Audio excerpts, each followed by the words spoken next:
আজকে আমি আপনাদেরকে একটা প্রশ্ন করতে চাই, দেখি আপনাদের জেনারেল নলেজ কেমন আছে, একটু টেস্ট করা যায়। কোরআনের মধ্যে সবচেয়ে গুরুত্বপূর্ণ এবং মর্যাদাপূর্ণ আয়াত কোনটা, কে পারবেন?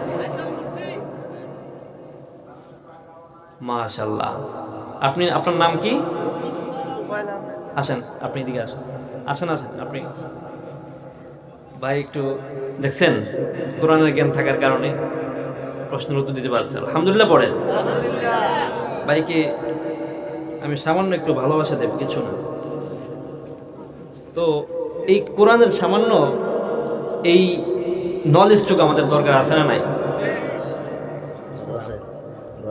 অনেক খুশি হলাম আপনার এই উত্তরটা শুনে, আলহামদুলিল্লাহ। আপনি কি করেন? আমি ডিজাইনার কাজ করি। আচ্ছা আচ্ছা, ফার্নিচারের মানে ডিজাইন। মাদ্রাসার ব্যাকগ্রাউন্ডে পড়াশোনা করেছেন? হ্যাঁ, করেছিলাম। মাশাআল্লাহ। তারপর তো অনেক বছর তো গ্যাপ, কিন্তু এখন মনে আছে সেটাই না শুক্রিয়া। না, এখন চর্চা আছে ইনশাআল্লাহ। তাই না? মাশাআল্লাহ। তাহলে ইসলাম হ্যাঁ, স্টাডি অবশ্যই চর্চা করবেন, করি। অবশ্যই চর্চা করবেন। কন্টিনিউ ধন্যবাদ। চর্চা করি। Thank you. আচ্ছা, দোয়া রাখি। না, মাশাআল্লাহ মাশাআল্লাহ। তো আলহামদুলিল্লাহ পড়ি সবাই।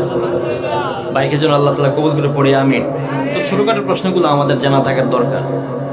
তো যেটা বলছিলাম, কোরআনের সবচেয়ে মর্যাদাবান এবং সিগনিফিকেন্স যে আয়াতটার নাম কি? আয়াতুল কুরসি। জানেন তো সবাই নাকি?